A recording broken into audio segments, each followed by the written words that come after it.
ಇವತ್ತು ಅವ್ರಿಗಾಗಿರ್ತಕ್ಕಂಥ ಅಗೌರವ ಇಲ್ಲಿ ಎಲ್ಲರನ್ನೂ ಕೂಡ ಹಿಂದೆ ಬಿಟ್ಟು ಯಾರ ಹತ್ರ ಕಾಸಿದೆಯೋ ಅವರೊಬ್ಬರ ವಿಕಾಸ ಆಗ್ತದೆ ಬಿಟ್ಟರೆ ಈ ದೇಶದಲ್ಲಿ.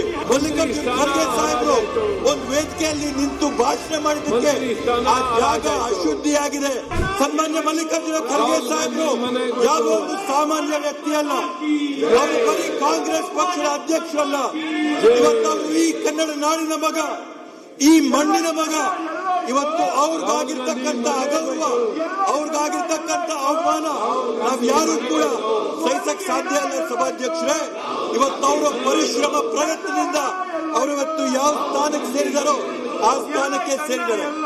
ಆದ್ರೂ ಕೂಡ ಇವತ್ತು ಅಂತ ಸ್ಥಾನದಲ್ಲಿರುವಂತ ವ್ಯಕ್ತಿ ಮೇಲೆ ಈ ರೀತಿಯಾದಂತ ಮೌಢ್ಯ, ಈ ರೀತಿಯಾದಂತ ಅಪರಾಧಗಳು, ಅವ್ರು ನಿಂತ ಸ್ಥಳದಲ್ಲಿ ಶುದ್ಧೀಕರಣ ಮಾಡಂತ ಮನಸ್ಥಿತಿ ಕೊಟ್ಟಿರ್ತಕ್ಕಂಥ ಜನ ಇದಾರಂತಂದ್ರೆ ನಿಜವಾಗ್ಲೂ ಕೂಡ ನಮ್ಮೆಲ್ಲರಿಗೂ ಕೂಡ ಅವಮಾನ ಆಗಂತ ಒಂದು ಸಂಗತಿ ಅಂತೇಳಿ, ಅತ್ಯಂತ ಕರಾಳವಾದಂತ ಸಂಗತಿ ಅಂತೇಳಿ ಈ ಸಂದರ್ಭದಲ್ಲಿ ನಾನು ಹೇಳಕ್ ಬಯಸ್ತೇನೆ. ಸಭಾಧ್ಯಕ್ಷರೇ, ಸನ್ಮಾನ್ಯ ಸಭಾಧ್ಯಕ್ಷರೇ, ಈ ರೀತಿಯಾದಂತ ಘಟನೆಗಳು ಕಳೆದ 12 ವರ್ಷದಲ್ಲಿ ಒಂದೆರಡಲ್ಲ ಆಗಿರ್ತಕ್ಕಂಥದ್ದು.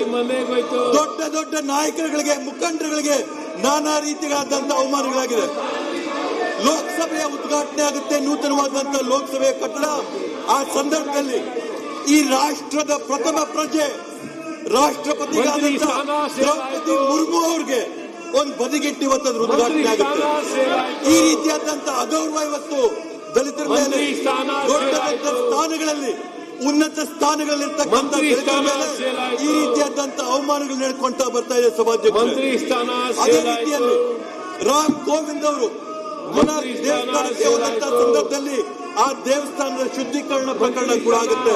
ಸಭಾಧ್ಯಕ್ಷರೇ, ಇವತ್ತು ಮಲ್ಲಿಕಾರ್ಜುನ್ ಖರ್ಗೆ ಸಾಹೇಬರು ಒಂದು ವೇದಿಕೆಯಲ್ಲಿ ನಿಂತು ಭಾಷಣ ಮಾಡಿದ್ದಕ್ಕೆ ಆ ಜಾಗ ಅಶುದ್ಧಿಯಾಗಿದೆ. ಆ ಜಾಗದ ಶುದ್ಧೀಕರಣ ಮಾಡಬೇಕು ಅಂದ್ರೆ ನಿಜವಾಗ್ಲೂ ಕೂಡ ನಾವೆಲ್ಲ ಆತ್ಮಾವಲೋಕನ ಮಾಡ್ಕೋಬೇಕು. ಜಾಗದ ಶುದ್ಧೀಕರಣ ಆಗ್ಬೇಕಾಗಿದೆಯಾ, ನಮ್ಮ ಮನಸ್ಥಿತಿಗಳ ಶುದ್ಧೀಕರಣ ಆಗ್ಬೇಕಾಗಿದೆ ಅಂತೇಳಿ ನಾವು ಯೋಚನೆ ಮಾಡಬೇಕಾಗಿದೆ. ಸಭಾಧ್ಯಕ್ಷರೇ, ವಿರೋಧ ಪಕ್ಷದವ್ರು ನಾನು ಮತ್ತೆ ಮನವಿ ಮಾಡ್ತೀನಿ, ಗಂಭೀರವಾದಂತ ವಿಷಯ ಚರ್ಚೆ ಆಗ್ತಾ ಇದೆ, ದಯವಿಟ್ಟು ಜೊತೆಗೆ ಚರ್ಚೆ ಮಾಡಿ ಅಂತೇಳಿ. ಈ ರೀತಿಯಾದಂತ ಘಟನೆಗಳು ನಡೆದ್ರೆ, ನಾಯಕರುಗಳ ಅವಮಾನ ಆದಂತ ಸಂದರ್ಭದಲ್ಲಿ ಗ್ರಾಮಗಳಲ್ಲಿ ಸಾವಿರಾರು ಲಕ್ಷಾಂತರ ಸಂಖ್ಯೆಯಲ್ಲಿ ದಲಿತರಿಗೆ ಅವಮಾನ ಆಗಿದೆ. ರಿಪೋರ್ಟ್ ಆಗಿರ್ತಕ್ಕಂಥದ್ದು ಸಾವಿರಾರು ಸಂಖ್ಯೆ, ಅನ್ರಿಪೋರ್ಟೆಡ್ ಸಂಖ್ಯೆ ಇರ್ಬೋದು. ಸಭಾಧ್ಯಕ್ಷರೇ, ಇವತ್ತು ರಾಜ್ಯದ ದೊಡ್ಡ ನಾಯಕರು, ಎಐಸಿಸಿ ಅಧ್ಯಕ್ಷರು ಇವತ್ತೊಂದು ಜಾಗಕ್ಕೆ ಹೋಗುತ್ತೆ, ಅವ್ರ ಸ್ಪರ್ಶದಿಂದ ಆ ಜಾಗ ಅಶುದ್ಧಿ ಆಗುತ್ತೆ ಅಂತಂದ್ರೆ ಯೋಚನೆ ಮಾಡಿ. ಊರಲ್ಲಿರ್ತಕ್ಕಂಥ ಬಡ ಕುಟುಂಬದವರು, ದಲಿತರು, ರೈತರು, ಕಾರ್ಮಿಕರು, ಅವ್ರು ಯಾವ ರೀತಿಯ ಬದುಕಕ್ಕೆ ಸಾಧ್ಯ? ಗ್ರಾಮಗಳಲ್ಲಿ ನೀವು ಈ ರೀತಿಯಾಗಿ ದೊಡ್ಡವ್ರಿಗಾದಂತ ಅಗೌರವನ ಸಹಿಸಿಕೊಂಡಿದ್ರೆ ಬಿಜೆಪಿಯವ್ರ ತರ ಸಾಮಾನ್ಯವಾದಂತ distance our self from this ಅಂತಂದ್ರೆ ಇದು ಸಾಲದು. ಸಭಾಧ್ಯಕ್ಷರೇ, ಇದರ ವಿರುದ್ಧವಾಗಿ ತೀವ್ರವಾದಂತ ಕ್ರಮ, ಕಠಿಣವಾದಂತ ಕ್ರಮ ಆಗಬೇಕಾಗಿದೆ. ಸಭಾಧ್ಯಕ್ಷರೇ, ನನಗೆ ಯಾರೋ ಒಬ್ರು ಒಂದು ಕತೆ ಹೇಳಿದ್ರು, ಯುಪಿ ಬಿಹಾರದಲ್ಲಿ ನಡೆಯುವಂತ ಘಟನೆಗಳ ಬಗ್ಗೆ ನನಗೆ ವಿವರ ಹೇಳಿದ್ರು. ಆ ವಿವರನ ಕೇಳಿ, ದಲಿತರಿಗಾದಂತ ದೌರ್ಜನ್ಯನ ಕೇಳಿ, ಬಹುಶಃ ನಾನು ಈ ಕಥೆನ ಮತ್ತೊಮ್ಮೆ ಯಾರಿಗೂ ಹೇಳಬಾರ್ದು ಅಂತ, ಈ ಘಟನೆನ ಯಾರಿಗೂ ನಾನು ನಿರೂಪಿಸಬಾರ್ದು ಅಂತ ನಾನು ತೀರ್ಮಾನ ಮಾಡಿಕೊಂಡಿದ್ದೆ. ಸಭಾಧ್ಯಕ್ಷರೇ, ಆದ್ರೆ ಮೊನ್ನೆ ಆಗಿರ್ತಕ್ಕಂಥ ಘಟನೆ ಆಧಾರದ ಮೇಲೆ ಈ ಒಂದು ನಡೆಯುವಂತ ಕೃತ್ಯಗಳನ್ನ ತಿಳಿಸಬೇಕಾಗುತ್ತೆ. ಸಭಾಧ್ಯಕ್ಷರೇ, ಬಿಹಾರದಲ್ಲಿ, ಯುಪಿಯಲ್ಲಿ ಬಹುತೇಕ ದಲಿತ ಕುಟುಂಬಗಳಿರ್ತಕ್ಕಂಥ ಗ್ರಾಮಗಳಲ್ಲಿ ಏನಾದ್ರೂ ವಯಸ್ಸಿಗೆ ಬಂದಂತ ಹೆಣ್ಮಗು ಆಗಿರ್ಬೋದು, ಅಪ್ರಾಪ್ತ ಹೆಣ್ಮಗು ಆಗಿರ್ಬೋದು, ಮನೆಯಿಂದ ಕಾಣಿಯಾದ್ರೆ ಒಂದೇ ದಿನ ಅವ್ರ ತಂದೆ ತಾಯಿಗಳು ಪೊಲೀಸ್ ಸ್ಟೇಷನ್ ಕಂಪ್ಲೇಂಟ್ ಕೊಡಕ್ ಹೋಗಲ್ವಂತೆ. 3ನೇ ದಿನ ಏನಾದ್ರೂ ಹೆಣ್ಮಗು ವಾಪಸ್ ಬಂದಿಲ್ಲ ಅಂತಂದ್ರೆ 3ನೇ ದಿನ ತಂದೆ ತಾಯಿಗಳು ಕಂಪ್ಲೇಂಟ್ ಕೊಡಕ್ ಪೊಲೀಸ್ ಸ್ಟೇಷನ್ ಹೋಗ್ತಾರೆ. ಎಲ್ಲೋ ನಮ್ಮ ಹೆಣ್ಮಗು ಕೈಗೆ ಸಿಗ್ತಾ ಇಲ್ಲ, ತೀರ್ಕೊಂಡ್ಬಿಟ್ಟಿರ್ಬೇಕು, ಸತ್ತೋಗಿರ್ಬೇಕು, ಕೊಂದಾಕಿರ್ಬೇಕು ಅನ್ನೋ ಆತಂಕದಿಂದ 3 ದಿನ ಆದ ನಂತರ ಅವ್ರು ಪೊಲೀಸ್ ಸ್ಟೇಷನ್ಗೆ ಹೋಗ್ತಾರೆ. ನಾನು ತಂದೆ ತಾಯಿಗಳು ಕೇಳಿದೆ, ಮೊದಲನೇ ದಿನ 2ನೇ ದಿನ ನೀವು ಯಾಕೆ ಪೊಲೀಸ್ ಸ್ಟೇಷನ್ಗೆ ಹೋಗಲ್ಲ ಅಂತೇಳಿ. ಅವ್ರು ಕೊಟ್ಟಂತ ಉತ್ತರ ಏನಂತಂದ್ರೆ, ಸ್ವಾಮಿ, ನಮ್ಗೆ ಸರ್ವೇ ಸಾಮಾನ್ಯ ಆಗೋಗಿದೆ, ಈ ದೌರ್ಜನ್ಯ, ದಬ್ಬಾಳಿಕೆ, ಬಲಾತ್ಕಾರ ನಮಗ್ ಸರ್ವೇ ಸಾಮಾನ್ಯ ಆಗೋಗಿದೆ. 2 ದಿನ ಆದ ನಂತರ ಜೀವಂತವಾಗಿ ನಮ್ಮ ಮಕ್ಕಳು ನಮ್ಗೆ ವಾಪಸ್ ಬಂದ್ರೆ ಸಾಕು. ಏನಾದ್ರೂ ಆಗಿರ್ಲಿ ಬದುಕ್ ಬಂದ್ರೆ ಸಾಕು ಅನ್ನೋ ಒಂದು ಹಂಗಿಂದ 2 ದಿನ ನಾವು ಪೊಲೀಸ್ ಸ್ಟೇಷನ್ಗೆ ಹೋಗಲ್ಲ, 3ನೇ ದಿನ ಅವ್ರು ಬದುಕಿದಾರ ಇಲ್ಲ ಅನ್ನೋ ಒಂದು ಹಿಂದಿನಿಂದ ಕಾಳಜಿಯಿಂದ ನಾವು ಸ್ಟೇಷನ್ಗೆ ಹೋಗಲ್ಲ ಅಂತೇಳಿ ಈ ರೀತಿಯಾದಂತ ವಾತಾವರಣ, ಈ ರೀತಿಯಾದಂತ ಪರಿಸ್ಥಿತಿಯಲ್ಲಿ ನಾವು ಬದುಕ್ತಾ ಇರ್ಬೇಕಾದ್ರೆ ಸಭಾಧ್ಯಕ್ಷರೇ, ರಾಷ್ಟ್ರ ಮಟ್ಟದ ನಾಯಕರ ಮೇಲೆ ಈ ರೀತಿಯಾದಂತ ಅಗೌರವಗಳಾದಾಗ ಈ ಕೃತ್ಯಗಳನ್ನ ಮಾಡಂತವರ ರೆಕ್ಕೆಗಳಿಗೆ ನೀರಾಕ್ದಂಗಾಗಲ್ವಾ? ಅವ್ರಿಗಿನ್ನ ಧೈರ್ಯ ಕೊಟ್ಟಂಗಾಗಲ್ವಾ? ಮುನ್ನುಗ್ಗಿ ಅಂತ ಹೇಳ್ದಂಗಾಗಲ್ವಾ? ಸಭಾಧ್ಯಕ್ಷರೇ, ಯಾವತ್ತೂ ಈ ಮನಸ್ಥಿತಿಗಳಿಗೆ ನಾವು ಕಡಿವಾಣ ಹಾಕ್ತೀವಿ. ಹಲ್ದ್ವಾನಿಯಲ್ಲಿ ನಡೆದಿರ್ತಕ್ಕಂಥ ಘಟನೆ ಮನಸ್ಥಿತಿಗಳನ್ನು ಪ್ರತಿಬಿಂಬಿಸ್ತದೆ. ಸಭಾಧ್ಯಕ್ಷರೇ, ಆ ಮನಸ್ಥಿತಿಗಳನ್ನ ಬದಲಾವಣೆ ಮಾಡುವಂತ ಕೆಲಸನ ನಾವು ಮಾಡಬೇಕಾಗಿರಲೇಬೇಕು. ಸಭಾಧ್ಯಕ್ಷರೇ, ಕರ್ನಾಟಕ ರಾಜ್ಯದಲ್ಲಿ ನಿಜವಾಗ್ಲೂ ಕೂಡ ಹೆಮ್ಮೆ ಇದೆ. ಪಂಪರ ನಾಡು ಕರ್ನಾಟಕ, ಬಸವಣ್ಣನ ನಾಡು ಕರ್ನಾಟಕ, ನಮ್ಮ ಕನಕದಾಸರ ನಾಡು ಕರ್ನಾಟಕ, ಸರ್ವಜ್ಞರ ನಾಡು ಕರ್ನಾಟಕ.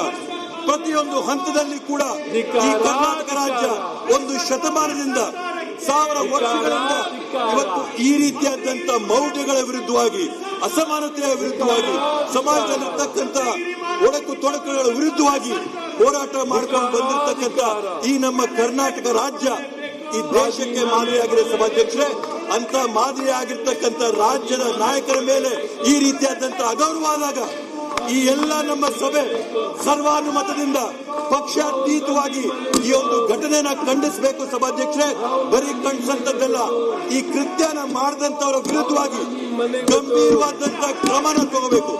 ಸಭಾಧ್ಯಕ್ಷರೇ, ಇವತ್ತು ನಾನು ಹೇಳಂತದ್ದು ಒಂದೇ ಮಾತು, ಪ್ರತಿಯೊಂದು ಘಟನೆ ಆದಾಗ ಕೂಡ ಯಾರು ಈ ರೀತಿಯಾದಂತ ಪರಿಸ್ಥಿತಿಗಳನ್ನ ಜನರ ಮನಸ್ಸಲ್ಲಿ ಬಿತ್ತನೆ ಮಾಡ್ತಾ ಇದ್ದಾರೆ ಅಂತ ಹೇಳಿ ಅವ್ರನ್ನ ಗುರುತಿಸಬೇಕಾಗಿದೆ. ಸಭಾಧ್ಯಕ್ಷರೇ, ಬೇರೆ ಬೇರೆ ಘಟನೆಗಳಾಗುತ್ತೆ, ಪೊಲೀಸ್ ಇನ್ಸಿಡೆಂಟ್ಗಳಾಗುತ್ತೆ, ಗಂಭೀರವಾದಂತ ಘಟನೆಗಳಾದಾಗ A1, A2, A3 ಆ A1, A2, A3 ಪ್ರತಿಯೊಂದು ಘಟನೆಯಲ್ಲಿ ಕೂಡ ಬದಲಾಗ್ತಾರೆ.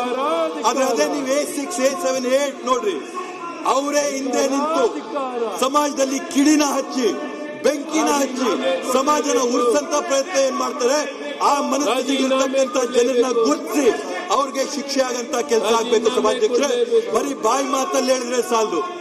ಸಭಾಧ್ಯಕ್ಷರೇ, ಈ ಘಟನೆ ಆದಂತ ಸಂದರ್ಭದಲ್ಲಿ ನಾವು ನೋಡಿದೀವಿ, ಮೇಲ್ಮನೆಯ ವಿರೋಧ ಪಕ್ಷದ ನಾಯಕರು ಯಾರು ಅಂತಂದ್ರೆ ಶಾಡೋ ಪ್ರೈಮ್ ಮಿನಿಸ್ಟರ್ ಅಂತ ಹೇಳ್ತಾರೆ. Prime minister, shadow prime minister ಅಂದ್ರೆ ಅವ್ರಿಗೆ ಪ್ರಧಾನಮಂತ್ರಿಗಳು ಇರ್ತಕ್ಕಂಥ ಎಲ್ಲ ಹಕ್ಕುಗಳು, ಅವಕಾಶಗಳು, ಗೌರವಗಳು ಇರಬೇಕು. ಸಭಾಧ್ಯಕ್ಷರೇ, ಆದ್ರೆ ಇವತ್ತು ನಾವು ನೋಡಿದಾಗ ಯಾವ ರೀತಿಯಾಗಿ ಇವತ್ತು ಪ್ರಧಾನಮಂತ್ರಿಗಳು ಯಾವ್ದಾದ್ರ ಬಗ್ಗೆ ಟ್ವೀಟ್ ಮಾಡ್ತಾರೆ, ಏನೇನೋ ವಿಷಯಗಳ ಬಗ್ಗೆ ಇನ್ಸ್ಟಾಗ್ರಾಮ್ ರೀಲ್ಗಳು ಮಾಡ್ತಾರೆ. ಸಿನಿಮಾ ತಾರೆಗಳ ಮದುವೆ ಆದಂತ ಸಂದರ್ಭಗಳಲ್ಲಿ ಅವ್ರಿಗೆಲ್ಲರಿಗೂ ಕೂಡ ಕಂಗ್ರಾಚುಲೇಟ್ ಮಾಡ್ತಾರೆ. ಸಭಾಧ್ಯಕ್ಷರೇ, ಇದೆಲ್ಲ ನಡೆದಾಗೂ ಕೂಡ ಇವತ್ತು ಅವ್ರಿಗೆ ಫೋನ್ ಮಾಡಿ ಹೊರಗಡೆ ಬಂದು ಮಲ್ಲಿಕಾರ್ಜುನ ಖರ್ಗೆ ಸಾಹೇಬರ ಪರವಾಗಿ ನಿಂತು ಸಮಾಜದಲ್ಲಿ ಆಡ್ತಾ ಇರ್ತಕ್ಕಂಥ ಈ ಮೌಢ್ಯದ ವಿರುದ್ಧವಾಗಿ, ಈ ಅಸಮಾನತೆಯ ವಿರುದ್ಧವಾಗಿ, ಈ ತಾರತಮ್ಯಗಳ ವಿರುದ್ಧವಾಗಿ ಒಂದ್ ಮಾತು ಕೂಡ ಆಡೋದಂತಂದ್ರೆ ಪ್ರಧಾನಮಂತ್ರಿಗಳ ಮನಸ್ಥಿತಿನ ನಾವು ತಿಳ್ಕೋಬಹುದು. ಸಭಾಧ್ಯಕ್ಷರೇ, ಹೇಳೋಕ್ಕೋಸ್ಕರ ನಾವು ಸಬ್ಕಾ ಸಾಥ್ ಸಬ್ಕಾ ವಿಕಾಸ್, ಇಲ್ಲಿ ಎಲ್ಲರನ್ನೂ ಕೂಡ ಹಿಂದೆ ಬಿಟ್ಟು ಯಾರ ಹತ್ರ ಕಾಸಿದೆಯೋ ಅವರೊಬ್ಬರ ವಿಕಾಸ ಆಗ್ತದೆ ಬಿಟ್ಟರೆ ಈ ದೇಶದಲ್ಲಿ ದಲಿತರ, ಬಡವರ ವಿಕಾಸಕ್ಕೆ ಯಾರು ಕೂಡ ನಿಂತಿಲ್ಲ ಈ ಸಂದರ್ಭದಲ್ಲಿ ಅಂತ ನಾನು ಹೇಳಕ್ಕೆ ಬಯಸ್ತೀನಿ. ಸಭಾಧ್ಯಕ್ಷರೇ, ಆದ್ರಿಂದ ತಮ್ಮಲ್ಲಿ ನಾನು ಆಗ್ರಹ ಮಾಡೋದು,